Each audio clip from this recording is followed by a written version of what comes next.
how many fewer hurricanes did we get this year than the year before? Did we get the same number, which would at least be not more? You know, things like that we don't, and you're never going to see that really celebrated. Here we are. You don't see successes in public health. What you see are any times public health fails. And sometimes the failures are insurmountable challenges, but sometimes the failures are, oh, we did this badly. If we'd done it better, we wouldn't have seen this one either.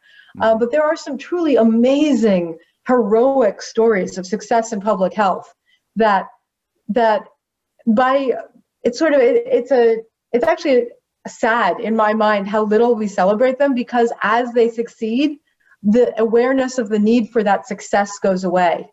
So polio eradication, even just in the United States, polio eradication took an incredible amount of effort and an incredible amount of science and an incredible amount of public participation and money donated and people taking vaccine, giving their kids vaccines, and so much work, because polio was such a terrible childhood affliction and caused lifelong paralysis. And it just, but if you ask college kids right now, what did it take to get rid of polio? They probably have an awareness that the US at some point had some polio. They know FDR was in a wheelchair, maybe.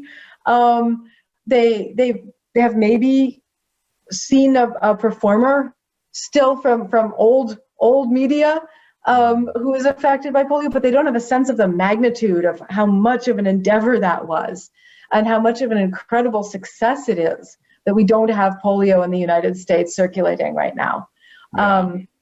And we do, I mean, right now, real time is the story of the success of polio eradication in Africa, but we don't even really spend a lot of time talking about it in the United States as a news story, although we should. But it's that gradual success of it succeeded so well that now no one knows why we needed to do it. Yeah. And I do, sometimes I assign actually to I have an undergraduate course that talks about medicine and practice of public health. And I do sometimes assign them to watch clips of old movies that make casual reference, not as the focus of the story, but casual reference to the impact of earlier eras in American medicine and public health.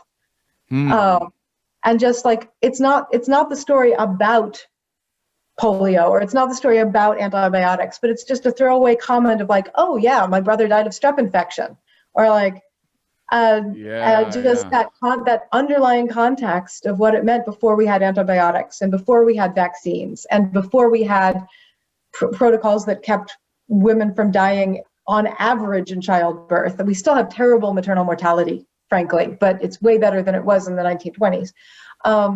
So some of those things that are just these casual references to the impacts in human life of things we no longer need to worry about, we can take for granted, not having like a quarter of our siblings when we're kids never grow up to be adults with us. Yeah. That's an amazing thing to say, right? Yeah. We don't expect childhood mortality in the United States. Losing a kid is a tragedy. That is a wonderful luxury.